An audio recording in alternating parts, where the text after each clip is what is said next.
All right, all right, all right. What is happening, everybody, man? Welcome to the show. And I am really excited for today's episode. Traditionally, we're diving in with real estate agents and learning how, really to become the CEO of not just their business, but their life, cut through the noise, the busy work, the overcomplications, and really get down to what actually works. But today we are really stepping outside of the real estate industry, the real estate space, and getting into one of the coolest concepts that I've heard in a really, really long time. And just super excited. I know we were wanting to get this episode recorded, earlier in the year. However, we had a little present and surprise on the way that we had to wait for, which is exciting. So welcome, guys. I'm so glad to have you guys on and really being able to dive into your business model. It is one of the coolest concepts that I've ever heard. Thanks so much, John. We're excited to be here. So good. So I'm gonna, really just do a quick little open intro, and then I'm just gonna hand it over to you guys. Your origin story is just so fascinating, and there's just so much to even be pulled from the story itself, not even getting into what the heck you guys have been up to the last 5 years. But the question when you start to even think about it, right? It's like, what does a day spa, craft beer, mind you, and a 14-month trip around the world have in common? And that's what allowed you guys to really figure it out and build a business around it. So one of the things I do want to tease, a new little, I guess, segment that we've added to the episodes, is putting some of our guests on the hot seat. And, the hot seat is just the real challenge that you're facing right now. And I really want to do that to be able to kick it out to the audience, to give them a chance to weigh in. And one of the things that we're throwing out there is our kitchen table mastermind that we host 2 to 3 times a year, typically at the beginning of the year and the middle point of the year, to kind of do a little check-in where you're at strategically. Are you where you said you want to be? Are you on pace, off pace? And what do you got to do to, keep accelerating forward? So we'll tease that towards the end, but I'm gonna hand it over to you guys. You spent 14 months traveling through 25 countries, really looking for a business concept. So what was the conviction, right, to walk away from the careers and do that? And what were we searching for? Yeah. So Damien and I were working corporate jobs in New York City at the time. Damien comes from a sales and marketing background. I worked in HR, and we were living the life in New York City. Don't get me wrong. We absolutely loved it, enjoying all the restaurants, cocktail bars, museums. We had great salaries. And we both had moved to New York, relocated there. Damien's from France originally. I was born and raised in Florida and was working a corporate job there at the time. But we both relocated to New York for jobs. We met within a few weeks of us both independently moving there. And we started dating, right? And very quickly, I proposed to Damien, which is kind of a fun fact. That is a fun fact. So we ended up getting married 9 months after meeting. But during that time, we were inseparable, and we would get home from our corporate jobs and we would talk about the future and what we wanted to do together. And we knew pretty quickly that we wanted to open a business, that our backgrounds are very complementary. Damien covering the sales and marketing side, me covering the HR and operations side. And although we loved living in New York City, we were ultimately unfulfilled professionally. We felt like we could do something more. We could do something really interesting together. So we would brainstorm different business ideas. We love hospitality. We love bringing people together. We love wellness, but we didn't want to do a restaurant or a coffee shop or something that's been done a million times before. We wanted to find something unique. And so Damien, being from Europe, and I was fortunate enough to be able to travel internationally at a young age, we knew that there was a lot of interesting ideas that exist out in the world that just maybe haven't been brought to the United States and adapted to the American market yet. So the month after getting married, we decided if we're going to take some risks, now is the time to do it before we have kids and a mortgage and these other responsibilities. So we quit our jobs at the same time. We sold everything we owned. We packed 2 backpacks and we headed off on what was to be an indefinite round the world trip. And the plan was that we weren't going to come home until we found the perfect business idea that we could bring back and scale in the United States.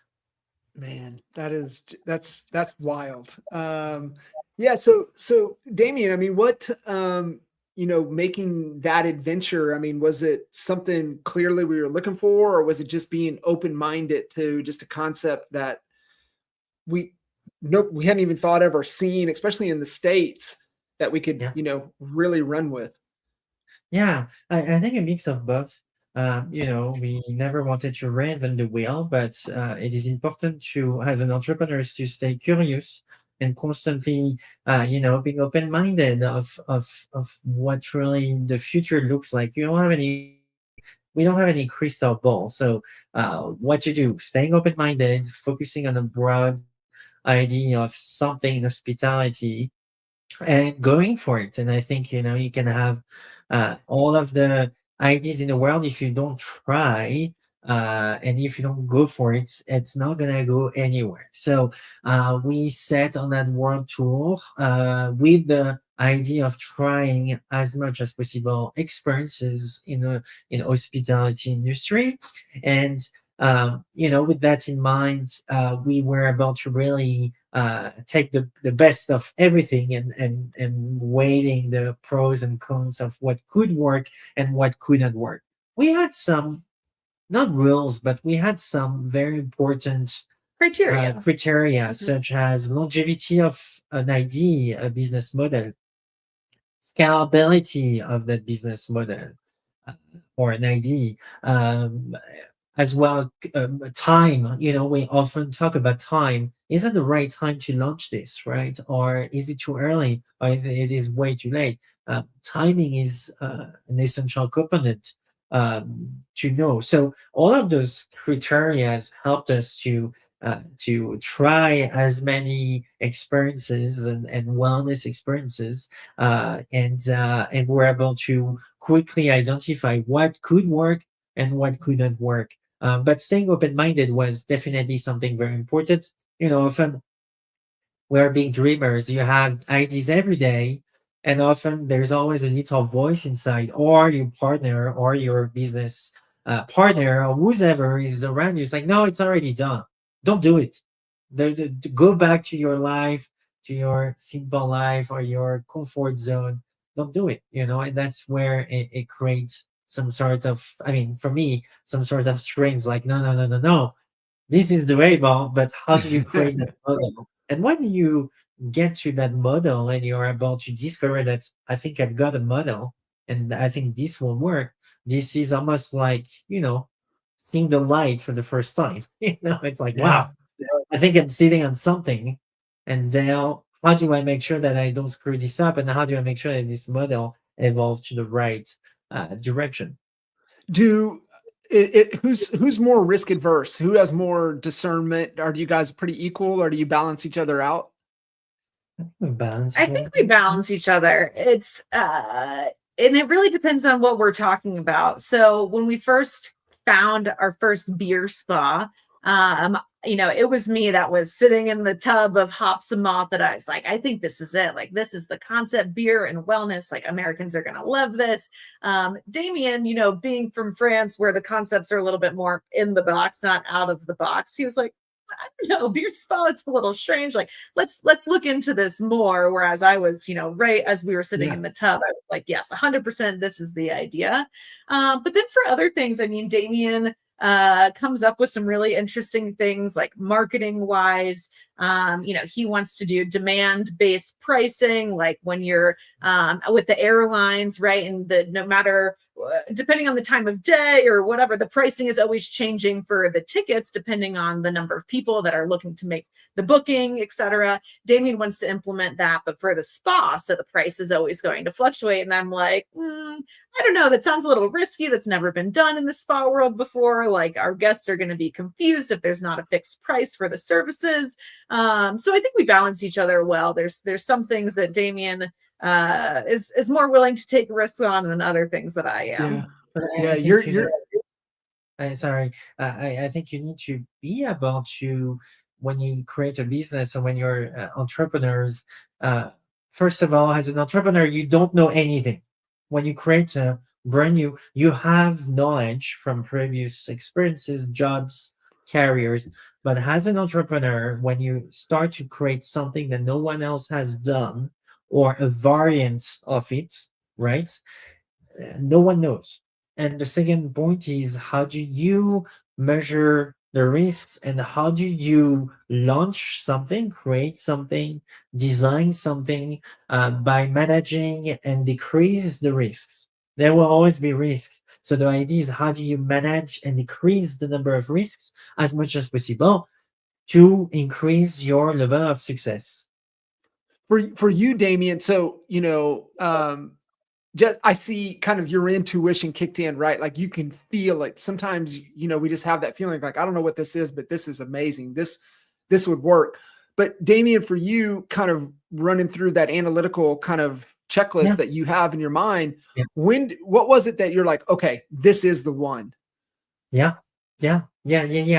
Um, it's to me, I think every single concept, so perhaps a brick and mortar concept like we have, could be a fit or not according to where you are in the market and the time. And to us, we were focusing when Jess was like, yeah, we should do it. This is gonna be a killing. This gonna work. I promise you. I very quickly told her, absolutely, I think it will work, but not everywhere. And there is that cultural adaptation. So how do we readapt our concept into a different market culturally? How do we make this fit? We know that Europeans are extremely different than Americans. Uh, Price point, cleanliness, privacy, quality of service, keeping price, marketing. We know that there's specific markets within the US that are actually have special markets. New York City is a very different market than Denver. Denver is a very different market than Fort Collins or Colorado Springs within Yeah. the States. So we look at demographics, financial, of course, marketing, more on the density of population. How many people can you get in? Can you tap on the unlimited source of customers, right? So city like New York Yeah. City or Paris, of course, there's planes landing every day feeding your business, but a city like Colorado Springs or Fort Collins, not as much as Denver. So Mhm. how do you add that into your excitement to make sure that as an entrepreneur, you do not lose this excitement, but still stay grounded to the reality of where your model can fit and works? Was some of the well, because we've been at this, I mean, we're what, 5 years, 6 years in is kind of where we're Yeah. at. It's always obviously, easier to connect the dots looking back, but you look back at, our careers in New York. What are some of the things that those skills that you developed in New York that prepared you for Oakwell that you didn't fully appreciate until, years later? Were there some foundational skills that were developed, what you guys were Yeah. doing prior to that you're like, oh, wow, thank goodness we developed those skills that are serving us well now? Yeah, everything. I mean, Yeah. everything. Yeah. I mean, for me, so I worked for an IT staffing agency, right? And so I worked my way up from recruiter. I worked into sales, then I was an office manager. And really, this was my first job out of college. And so I was put in front of, director and VP level people at Fortune 500 companies, having to pitch them on our services, and tell them, why we're better than the competition, and talk to them about their staffing needs and human capital and all sorts of, technical jobs, different software development languages. And of course, for a 20-something-year-old, it's like a little nerve wracking being in the same room, like talking to these people that are A, much older than you, and B, like much more experienced professionally than you.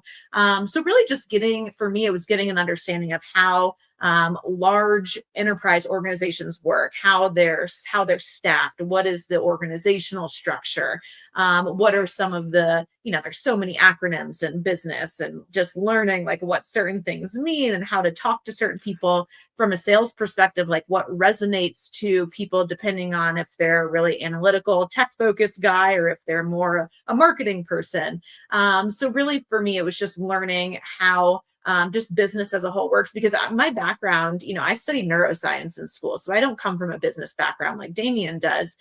So really just getting a crash course in how, corporate America works, how businesses are structured, how to speak to different people was then really helpful in enabling us. Yeah, we have a small business, but we structure it in a way that maybe a larger organization does. We put a lot of things in place that most small businesses don't have. We're very well structured. We have SOPs. We have training guides and manuals. It's just very well structured, and I think a lot of that I took from my corporate experience. And Damien can speak to his. But Very cool. Yeah, I mean, I had the opportunity to work in the Americas, from the Caribbean, Mexico, and the US, since as well, graduating back then, 1 year ago, right? And it was I graduated in corporate finance, but in reality, I was in sales and marketing, helping hotels, travel companies, selling online. So, I was on the whole spectrum, from being a subject matter expert as a junior, which was incredible. So I was almost my own entrepreneur in a big organization, because the big CEO was just trusting me, doing what I thought was great, which was great. And then I had all of the budget in the world at that time, and then I moved to New York City, and I was a complete opposite. Same stage. I do not know how to do this. Please do it for me. And there's no budget. So I was about to work with millions of dollars. And I worked with $0, minus $100. And I was able to really work, learn very quickly how to be the superstar, or how to be extremely smart and be street smart, and which is what you need in New York City, or when you're creating something and you have a handful of dreams. And I think understanding that New York City is a whole different market within the country. New York City is not the US, actually. It's a bubble. It's just an exception out of the US. So when we met together, I think we were anxious, ready to take on the world, with everything we've learned in the past.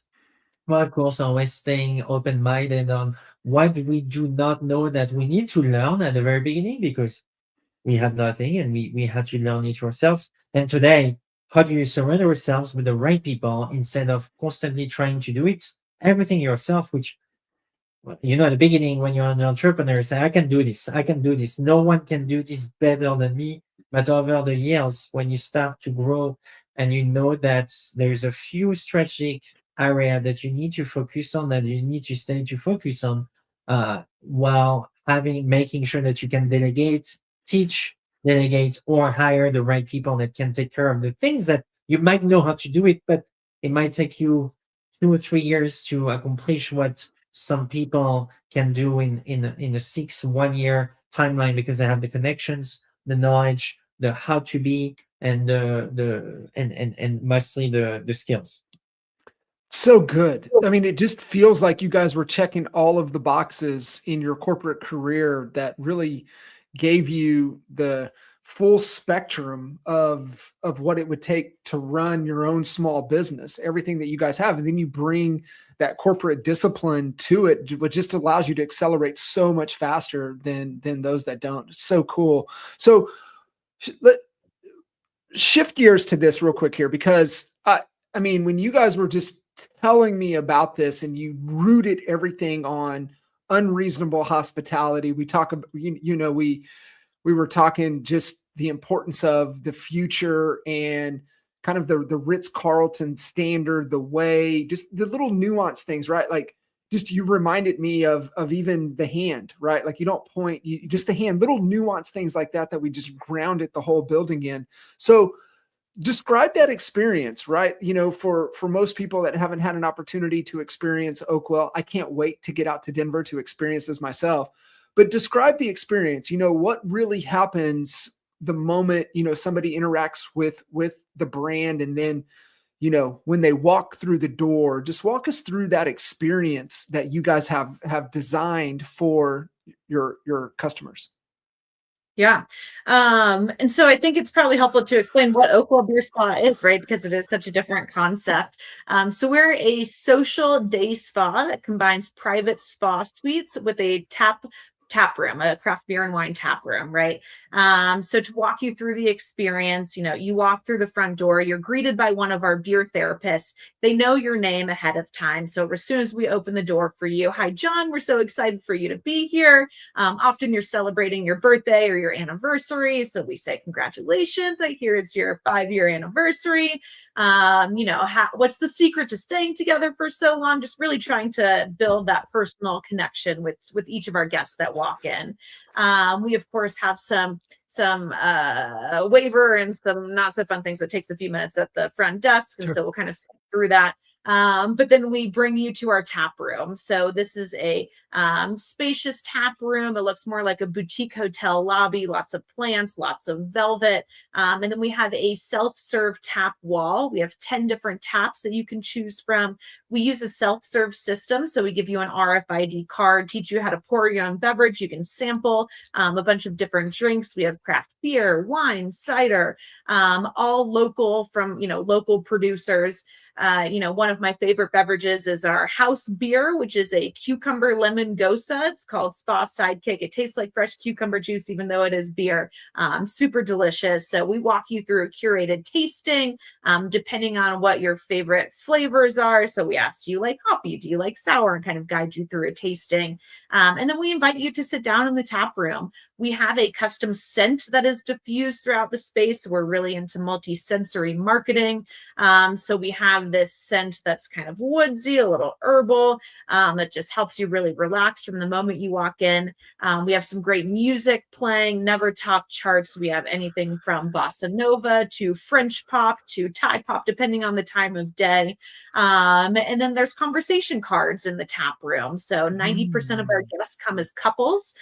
We invite everyone to kind of set their cell phones aside and really have a time to meaningfully connect with their partner. So these conversation starter cards are just fun questions that you can ask each other. So you hang out in the tap room for about 30 minutes. During that time, one of our beer therapists will come and introduce the 3 beer bath blends that you have to choose from. So we have little glass jars that have the herbs inside that will have you smell, explain what's included in them. So one of them right now is an energizing IPA. We have a muscle relaxing lager, and we have a calming amber. So we have you smell those. We explain the herbs and ingredients that are inside, and have you choose which one that you would like infused into your beer bath in your private spa suite. So after you make your selection, we leave you back to finish hanging out in the tap room for a few more minutes while we finish preparing your private spa suite. Then we'll come and get you from the tap room, take you on a tour of the space so you're familiar with and comfortable navigating the surroundings, and then bring you into your private spa suite. So this is a completely private room for you and whoever you came with. Inside the room is an infrared sauna, a rain shower, and a hydrotherapy tub that's infused with that infusion blend that you chose a few minutes earlier. So you have 90 minutes in this room. It's yours to hop back and forth between the tub, the infrared sauna, and the shower. We have a beer therapy mini bar, so it works very similar to a hotel mini bar, except instead of alcohol, there is beer infused cosmetic products from our sister company, Oakwell Cosmetics. So we have beer hair mask, a beer face mask that you can self-apply and use while you're in the room. And then, of course, if you need to refill your drinks, you don't need to leave the comfort of your private spa suite. We have a room service button. So you just ring the doorbell. One of our beer therapists will come, grab your tumblers, refill your drinks, and bring it back to you. So you relax, you kick back and enjoy and soak and sweat in your private room for 90 minutes. And then when you're done, you head to our cool down room. So it's a little bit quieter. There's more air conditioning. Just get your body temperature back to normal. It's like a good transition space between the private spa suite and back to the real world. And after that, you can either go back to the tap room and continue hanging out and having beverages and maybe a charcuterie board for as long as you would like, or you can enjoy a zero gravity massage experience. So these are high-tech robotics enabled massage chairs that will give you a head to toe massage for 15, 30, or 60 minutes. These massage chairs really open up the audience a lot broader, that maybe people don't enjoy getting massages, right? We've talked to a lot of our clients that aren't comfortable being naked and touched by a stranger. So these massage chairs just really allow much more of our guests to enjoy a massage that maybe wouldn't do so otherwise. And then the tap room is really the communal space. So we have a lot of our members in specific that come hang out in the tap room and use the massage chairs without even booking a private spa suite. So the tap room is just that communal space to just have a drink and enjoy socializing with others. And to your point, hospitality is a huge part of what we do. Each team member goes through a 3-week training program before they're kind of let to fly on their own. We have what's called our 5-star service standards. It was really based off a lot of research that we did going to places like Four Seasons and Ritz-Carlton. To your point of, when someone asks for directions, we do not say, if a guest asks where the restroom is, we don't just point down the hallway. We escort the guests there. Anytime we're pointing at something, we don't use a finger, we use an open palm. There's certain language, like we stole, I don't like saying steal, but we borrowed my pleasure. We modeled. We reverse engineered. We reverse engineered. I like that too. Yes. Exactly. So we'll never say no worries. Like if a guest asks something or says thank you, our team can't say no worry. There was not a worry to begin with. We say my pleasure or you're welcome. So there's just certain language, like our guests are guests. They're not customers. Customer sounds very transactional. Guests we are hosting you for an experience. So we have quite a lengthy 5-star service standards playbook that we teach all of our staff. Because that's what keeps people coming back, right? You can have a great product. You've been to, I'm sure, many restaurants where the food is great, but the service is terrible. And are you going to go back? No, because that's why you went out, because you went out and spent money at an establishment because you want to feel taken care of. And we feel like that's really missing in a lot of hospitality experiences today is, these places market themselves as this great experience. The design is beautiful. The food or whatever product it is great, but then the service is lacking. But that's really what people are looking for today. And I think what makes us stand apart from competitors is the level of service that we provide. Yeah. That was the first thing that resonated with me when we, first conversation. But Damien, beer and spa, really like 2 words that you would never see coming together. And what do most of the people, have to say? I'm sure you're trying to gather as much as you can, especially from the marketing side of things, right? You want those little sound bites. What do most people say after their first visit to Oakwell? So this is not what I was expecting. Which is interesting because we try to be as clear as possible on the website. But still, I think it's just so unique and still new for the first spa goers, the people who are not getting to go to the spa, right? The service is outstanding. Never felt so relaxed in my life. Felt like a staycation. Didn't feel like in the middle of Denver. So and I think most importantly, that's something that we like the most with Jess is the reconnection with your significant other. It's the best date night we ever had in 10 years of marriage. Um, It's awesome. this is incredible. We need this in your lives, and I love to come every month, which is why some people buy membership. And I think this is the best thing we can hear is how we help to reconnect two people. It can be uh, parents or significant others without kids yet, or even two friends or two sisters. Right. The other day we had this guy coming with her sister-in-law. Can you believe this? It's like, really? Is that a thing? Like, okay. And it's just, he loved the experience so much that he thought that was the best thing to do is to surprise a sister-in-law together in the tub.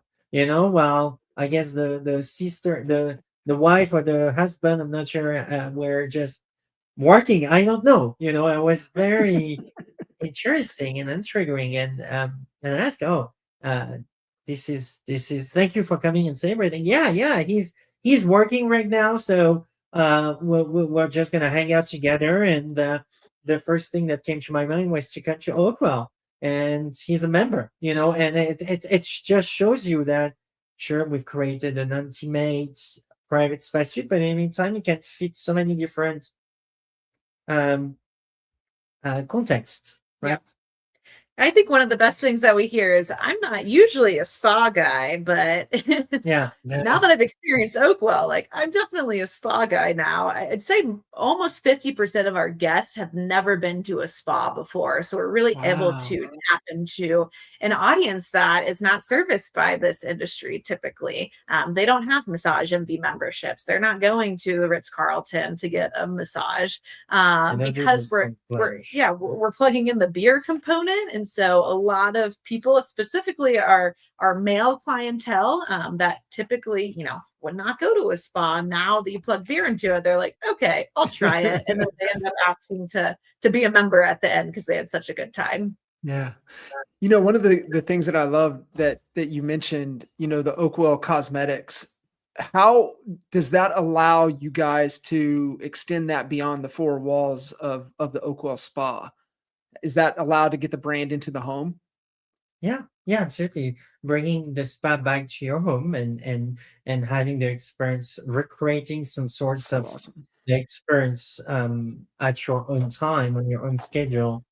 And this is possible by one of our bestseller product called the Herbal Beer Bath. So this is a mini version of Herbal Beer Bath infusion that we're adding into your giant hydrotherapy tub, and we're able to create this in a very small version for your own small tub at home. Yeah. It's so good, right? Like, I default a lot, this is what I love about talking to small businesses outside of real estate, just to kind of see how they think about, the business, the service, the experience they want to deliver. But, you default back to really only three ways to grow a business, right? Increase customers, get them to buy more frequent, and get them to spend more money. And you start to hear all of the little nuance things, right? Like, hey, we have this that we can upgrade to so we can increase the average spend with us, right? We have the membership so we can keep them coming back to where they're spending more frequently. And obviously, above and beyond service, just word of mouth alone on top of your sales and marketing experience just, keeps the customers, running through the door. So you guys have really thought about, a lot of probably everything you thought through, and being able to spend that much time traveling and really what we're looking for. But we really landed in, I think, the unreasonable hospitality is like the non-negotiable, right? Like every little Yeah. thing that you do, the standard. Kind of break that down for those listening in, because I believe it's the future, right? If you want a chance into the future, you have to focus on the experience, the unreasonable hospitality, the hug your customer, knowing your customer. Like you said, when you walk in, you greet them by first name, you know why they're there. Walk, share a little bit about, how those decisions, 10 times out of 10, it's always the right decision when it comes down to the hospitality side of things. Just expand upon that a little bit of why that is absolutely critical as a foundation moving, now and moving into the future. Yeah, yeah. Um, so first of all, this is very important that we don't think short term. And that's a part of the philosophy we have for the, impossible, nothing is impossible hospitality, the nothing is impossible mindset in hospitality. And to us, the longevity of our business is more important than the quick money, the quick transaction you can get at the end after 3 hours. The reason being is you've just said word of mouth earlier. The word of mouth is your best marketing tool. Mm. It doesn't matter how beautiful your website is, how beautiful your ads are, how beautiful inside the spaces. What really matters is the first 3 seconds you're having with the guests as soon as you greet them, and then the other is the interaction with the guests and the staff, and the with the least friction possible.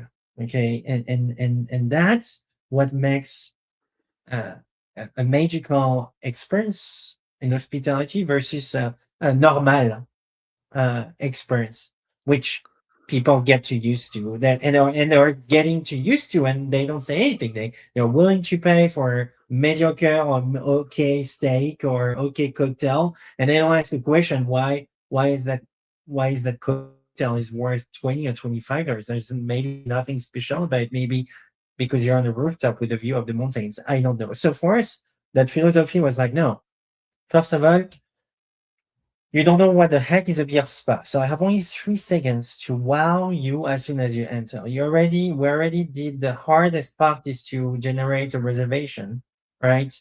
Blocking off your personal time. You've got kids, you're busy, and I'm asking you money to relax. Well, there's so many different ways for you to relax. My unique selling proposition is to offer you something unique that you always remember. Now, with that, not taking for granted, I have more work to do and the pressure is on, is to open the door for you, greet you with a right smile, and serve you like no one else has served you. And this has helped us to keep the business healthy, to generate that word of mouth constantly. But as well, I think very importantly, we always talk about the guests, but who is serving those people or team, and actually seeing the team saying, "Oh yeah, I get it. He's gonna come back tomorrow, and again the next month, and the second month, and the third month with his sister-in-law, and he's gonna spend actually much more than just the whatever whatever package he has booked today." And so, and in addition to that, I got to meet that person and I got to interact with that person, which is, less robotic than just doing exactly the same thing day after day at serving the same exact dishes, at the table of someone. So, with that, you're able to impact the guests, the team, and you're actually making the team very proud of on being able to be in an environment where we really take hospitality seriously, and that hospitality is not necessarily synonym of transaction. Yes, when you execute hospitality very well, you can be successful financially, but most of the time you don't execute well. There's always frictions, and that's where you can lose big money, mostly in the market like the US, where customer is king. You always get refund very easily, you always get exchange, and this can really take your business can take a toll on that. So from the get-go, Jess and I said, if we have to create this, if we have to run this, we want to make sure that my grandmother, if I have to take my grandmother inside this tub, it's clean. You don't want to create an environment when it's not clean and safe. When you bring someone in, you want to be really proud of opening your house. Opening your house is a big deal in certain culture, and it shows love, appreciation. Or even when we greet people to a certain side of the spa or the other, or even opening you the door. It's like I often explain to the new employees, when you have that person coming, driving 50 minutes, beating the traffic to pick you up at the airport, that's the feeling you want to have. When you fly, it's a hassle, and you land, and you've got someone picking you up, and it's not a Uber or Lyft. That makes the whole difference. It does. And teaching that to the team, that the guests can feel, such as welcome home, your member. We'll make you feel right at home by offering you some sleepers to get started, instead of, here's your sleepers. Oh, what's your size? Of course, it happens every day. Don't get me wrong. Every time I walk into the spa, there's so many things I'm like, boiling and shaking. But overall, we do a great job. And that's a mindset you need to have in hospitality. And I don't believe you should be in hospitality if you're not even happy to invite some people at home nowadays. If you're not able to serve people, making sure their glass are constantly filled, instead of having only one bottle of wine or 6 packs, maybe get 10 packs, a pack of 10 or 12, because some people want to have a bit more wine to have more fun. That's the way we want it, and that's important to us. I love that. It really is. I love that frame. I've never heard anybody, frame it that way, but that is just one experience. Like I felt that when you were talking about, having somebody there to pick you up. Me, I travel all the time, and mostly, it's me, right? I catch the Uber, or I got the car parked, I can go, but it's different when somebody's just sitting there waiting on you. That feeling, that is such a great frame. So let's kind of Next time, bring him a coffee from the Starbucks just before walking Yes. out of the airport. That's even taking it even better. So I want to rapid fire with you guys here for just the last few minutes. Main audience, real estate agents, trying to grow and scale their business. These are agents that are committed, borderline obsessed with making, their business the best business they can throughout real estate. And as you were talking, I was, really trying to distill, okay, I can improve there. But what would you say is the one hospitality principle from Oakwell that these real estate professionals can apply to their client experience today? Oh, yeah. So I think the first is, just make it personal. We have interacted with a fair amount of real estate brokers, right, on the commercial side, as we were looking for places for our original location, as well as for our second location. And, what really set the person apart that we ended up working with, and ended up working with the same broker for both locations, was that they really genuinely acted like they cared about us. It wasn't just a number. They didn't just go through their list of questions. Okay, square footage, utility, blah, blah. Okay, here's the list. She really got to know us on a personal side. Our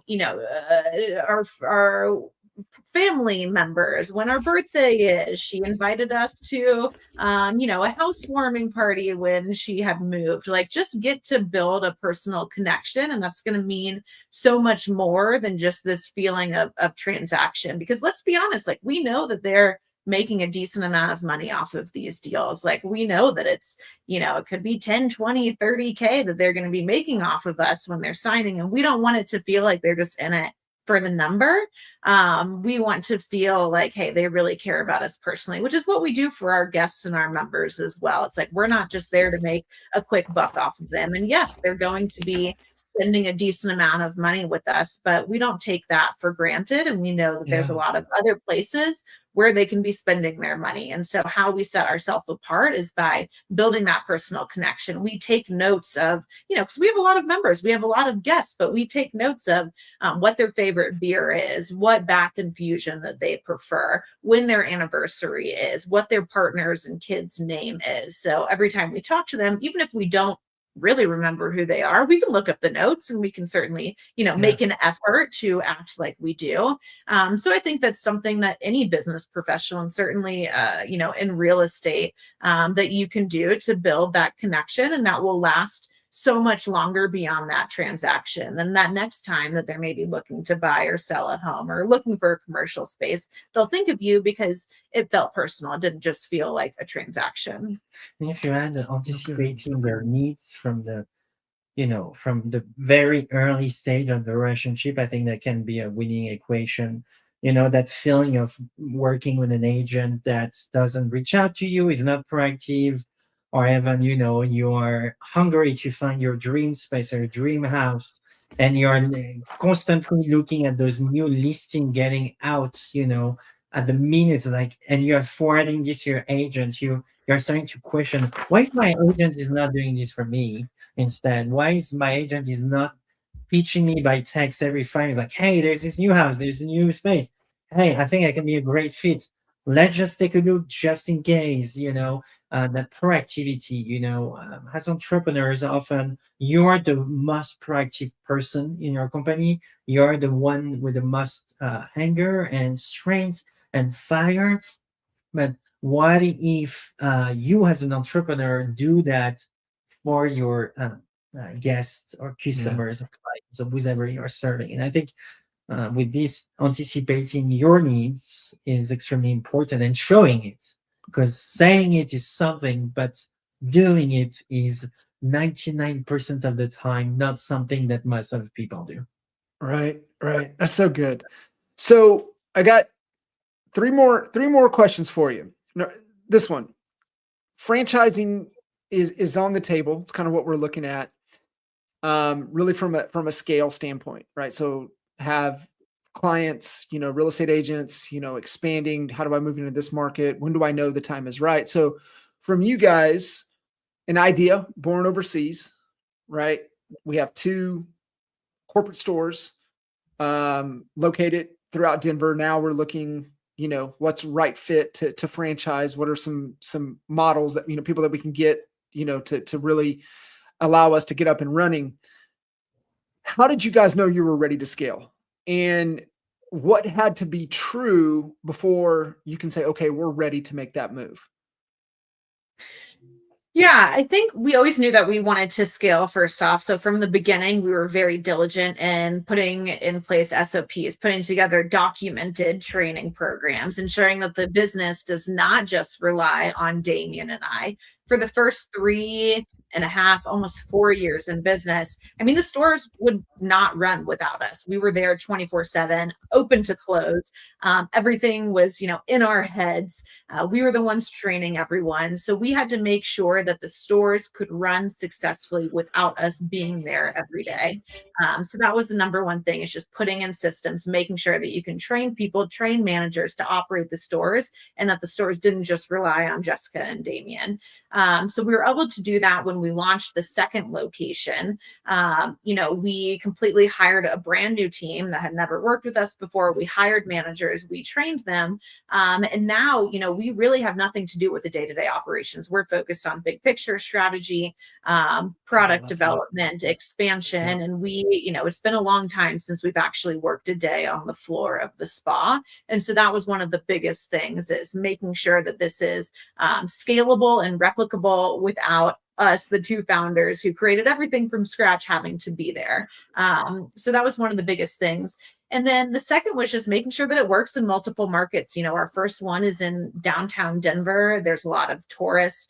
So the second one we opened in the suburbs. We wanted to make sure that this wasn't just a fluke. Like, Denver is very beer centric and wellness centric, and we're in the downtown. So if it's not going to be successful in the city center of Denver, it won't be successful elsewhere. But just because it is successful there, it doesn't necessarily mean that it will be successful elsewhere. Yeah. So we, opened the second location in a suburban market that's like 40 minutes south of downtown Denver, in an area that has no other commercial. We're in a very residential area, not a lot of other businesses around, just making sure that, okay, this works in places other than, downtown Denver. So I think those were the 2 biggest things that we knew, okay, the stores run without us. We've now proven that this works both in the city center as well as in the suburbs. And we have all of the processes and systems and documentation in place in order to be able to scale this. That's how we knew that we were ready. I just want to back what I heard what I heard is that you started with the end in mind. And like Damien said earlier, we just reverse engineered down to Mhm. what it is. So I think a lot of, especially in real estate, a lot of people get into the real estate business almost by default, or they just fall into the business. They don't come into the business with an exit plan and reverse engineer and build from there. What I'm hearing from you guys is that we started with the end in mind and we reverse engineered and we're super intentional with everything that we do.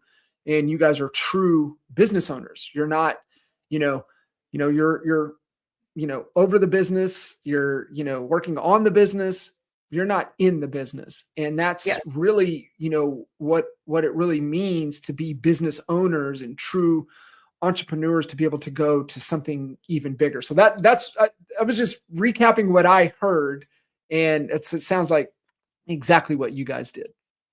Yes, Yeah. absolutely. All right, two more. So one, this is my favorite. This is the hot seat. And really talking about the bottleneck, right? And we all have bottlenecks always. And it really comes down, theory of constraints. There's always a constraint somewhere in the process. For you guys right now, right? Two corporate stores, one downtown Denver, one out in the burbs, nonstop packed. I mean, you guys, the wait list that you guys have, I mean, it's just like Damon said it. He's like, if you're fortunate enough to get a reservation, right? And so like we have something, there's a demand there, but there's always a bottleneck, right? There's always a constraint. For you guys right now, kind of where you're at, what is the biggest challenge or bottleneck that Oakwell and you guys are facing with the continued growth of the business? Yeah, we live in the hybrid digital world, brick and mortar world, where you can shop online, you can get your product delivered in an hour or two, or few hours, or on the other from the other side of the planet, and this is made possible with technology. And nowadays, product owners, project managers, CEOs has those crazy ideas, and they can push it live in a matter of just a few days, a few weeks, digitally. But on our end, we're brick and mortar. We were people, we're human. We serve. We this AI extravaganza for us is very interesting, right? We cannot use AI for everything, and most of the thing we want to use AI for is not compatible yet today. So being a brick and mortar has always been you're using the word bottleneck. I think it's a constant challenge for us on finding the right space. Is that the right fit? Okay, now we need to build it. Building it involves a lot of engineering because every single space is different, and we have a lot of different uh, criteria to be able to make this a success, with of course the least amount of money possible invested, right? Because resources are not unlimited. And then if you go a bit fast forward on, you open the shop, you must train people, you have systems in place, you're managing humans, you're managing people. Mhm. They're not robots, so they're not gonna do the same exact thing you're telling them to do. When you sell them yellow, they can tell you, oh, you said green, no, I said yellow. Well, I think blue is better, let's do blue. And this can create some sort of changes and frictions over time, and your best practice can get lost when the founders and the creators like us are have done it all, and then we need to pass this, and this can get lost. So the constant change of being in a brick and mortar where you have new ideas, you want to launch this new thing. Well, you cannot tear a wall. You cannot tear a wall right away. You cannot, if you launch something brand new in your technology or an offer, you've got about 30 people to teach per store, from the lowest level, right, the hourly employees, to all of the managers, taking in consideration that a reservation system has all of their sets of challenges, and that everyone has a different way of learning how it works. And so when you launch a new technology, a new membership, or new offers, you have this 1, 2, 3 weeks, a month of adaptation.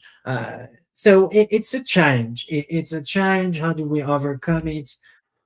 You do all those training documents. Most of people do not read user manual. Why? Because a new iPhone, the people today in 2026 knows how to use a smartphone from the get-go. You don't need to have user manual from an iPhone 10 to an iPhone 17. Well, it's the same mindset when you hire me to serve your guests, right? Well, I'm serving them to the best of my capability, like I used to do at the Ritz Carlton on the other side of the road.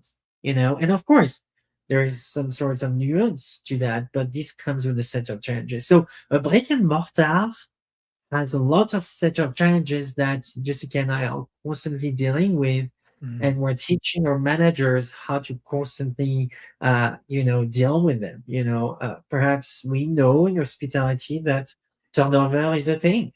Most of the time, this is not the right job for someone. How do we prevent that? How do we create a positive culture? And if, when you launch a store, usually for a year or two, your manager is going to constantly remind you, we're understaffed. No, we're not understaffed. We're finding the right people, and this takes time. Until then, we need to keep pushing, keep interviewing, keep training, keep motivating, keeping them together to nurture that team spirit, and this is key to the success of a store. And I don't believe that your store, you should have a short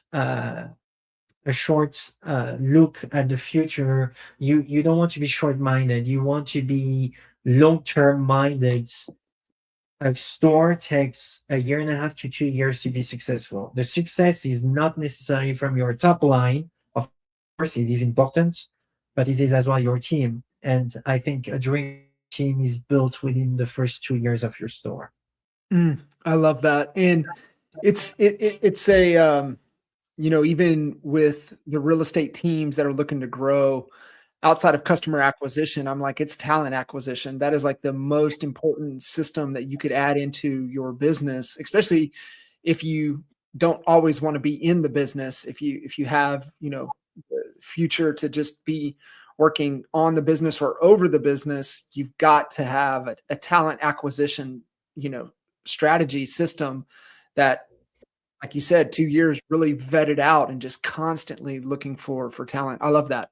So what I love about this section, talking about the hot seat, it allows folks tuning into the episode to not just be spectators, right? We've got, operators, builders, problem solvers, and, you just shared exactly where the biggest bottleneck is. So with this section, what we're offering, listening in, drop your feedback, drop your advice, best ideas, and drop them in the comments, because everybody that leaves a comment, we're putting them into an opportunity to win a VIP experience to our kitchen table mastermind that we host, like I said, 2 to 3 times every year. So for those of you guys listening in, this is your opportunity, right? Don't just watch, contribute, add value. Jessica and Damien are adding so much value to this conversation, so much value to you. It's your opportunity to give back. All right. One last question. And I see this all the time in real estate, right? You see a lot of either siblings, most of the time husband and wife teams, and opportunities for them to get in and truly work together. What is the one advice, the one thing about running a business together as a married couple that nobody warned you about, or hey, listen, if you're not willing to think about it this way, operate this way, communicate this way, then don't do it. What is that married couple advice to other couples out there that want to be in business together? Yeah. Very early on, we decided to pick what our areas of expertise were and to really let each other run with those things, not step on each other's toes. Because if you both try to do the same job all the time, it's just going to be a lot of conflict, because everyone has their own ideas and they want to do it their way. So we need to decide, okay, what is Damien responsible for? Of course, we can collaborate on it. He can get my advice on it. But at the end of the day, Damien has decision-making power when it comes to anything sales related, marketing related, technology related. That is him. For me, I do HR. operations, finance, legal compliance. That is, my area of expertise. So we don't try to collaborate on every single thing. We each have our own projects that we're working on. We come together and talk about it. We ask each other for advice, but it's just kind of know your lane and decide who's going to be responsible for what. And don't try to just do everything together. Work more so in parallel and come together when you need to. And that's been really successful for us. It's just, having our own areas of expertise. And then, the second part of that, and one thing that I think has worked really well for us is, there's likely going to be decisions that involve money, right? And Damien wants to do one thing, I want to do another thing. And so our default rule is if we disagree on something, whoever wants to not spend the money, that's who gets the vote, right? Because there's two of us, because there's no third person that gets to come in and veto the rest. Like sometimes we can be locked on a decision where Damien wants to do one thing and I want to do the other. And if we can't come to an agreement on that, then whichever decision requires the least amount of investment or spends the least amount of money, then that is what we have to go with, rather than just trying to fight each other on, seeing it from the other person's viewpoint all day. We try to come to a decision, but if we can, it's like, all right, well, I want to spend the least amount of money with my solution. And so we're going to go with what I'm doing. So that's been helpful for us. I love that. Damien, what's your take on it? I think that you first need to make sure that your house is in order. Yeah. That you can travel with your significant other. Sometimes, of course, you don't have that luxury, but maybe go in China or go in a country where no one speaks English, they yell at you, and you're just with your wife or your husband, and you're like trying to figure out your way out. And how do you manage certain situation during the heat of the moment? Because this is what business is, right? And I think this, if you can live together in a house that is, you can manage both of you, not just 70% on one side, 30% on the other side. It needs to be 50-50, and you can travel well together. You can certainly think that you can manage a business very well together. And then I join you, Jess, on the whole aspect of everyone has a different lane. There's the middle lane where we meet, collaborate, and then we go back to our lane to make sure that everyone stays on top of their departments, right? And keep going. And when we need to carpool together, well, it's a pleasure to carpool together, and we must find we must find it fun and add some fun to it as well. Another thing, over the years, not that you collaborate less, but because you know each other so well, you're feeling like, wow, the other side of the business is so well managed that there's high expectations from me on the other side. So I need to keep it up, so there's that pressure on the other without her telling me, hey, you must do this, right?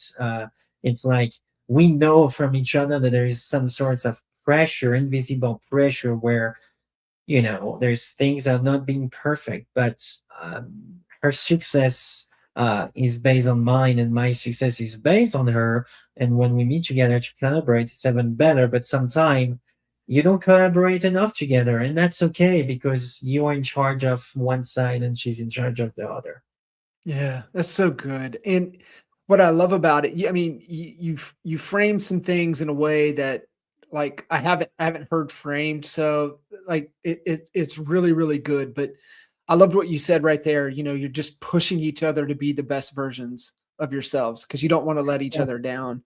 That's such a, like, I love seeing that. And it's not always that way, right? Working with significant others, and so being able to see it, it's really cool.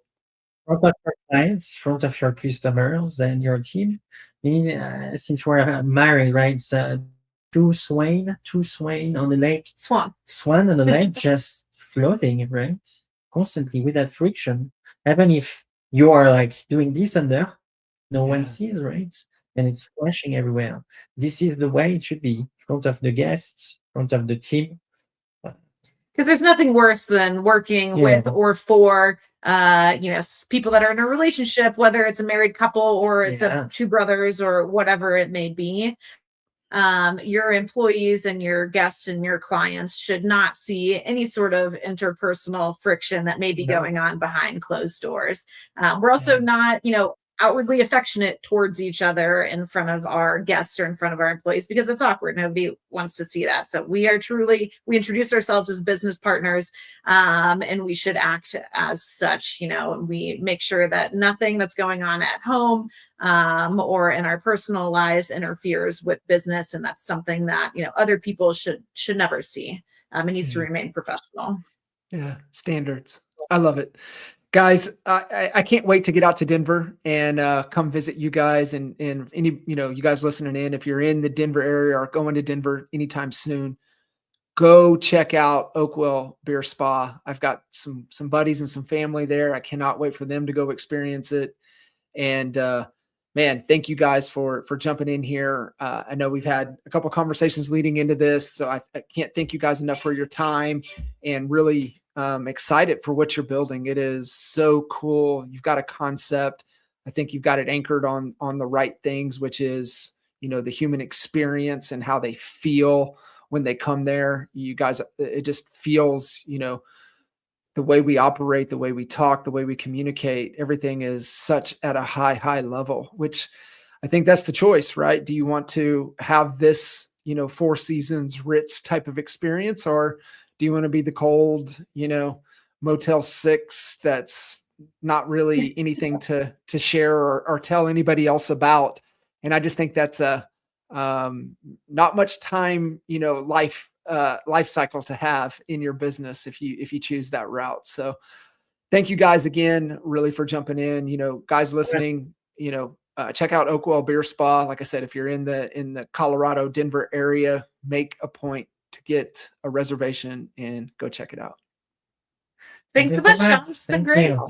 Awesome. Thank you, guys. Thank See ya. you.